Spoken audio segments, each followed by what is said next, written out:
Yeah, definitely. So we usually sort of say that, remember we sort of talking about earlier about the vasopressin levels, and they sort of increase as our children get older.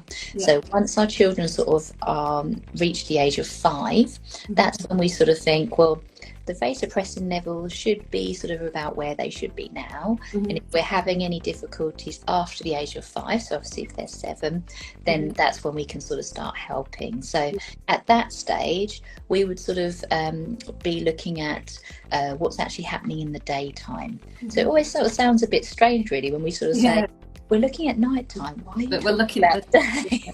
Because what happens in the day can directly influence what sort of happens at night. So things that we can do, look at our children's drinking. So sort of look to see what they're actually drinking and whether they are having sort of like 6 to 8 cups across the whole day.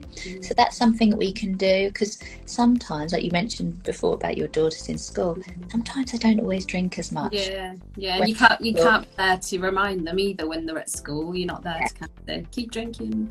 So it could be that if you are having like bedwetting and you're older than the age of, a child's older than 5, be that we just sort of have a little word with the teacher and just say, this is what's happening, and I know that we need to look at it in school. Is there any way that you can sort of help with the drinks in school? And that's sort of something that it can really make a big difference.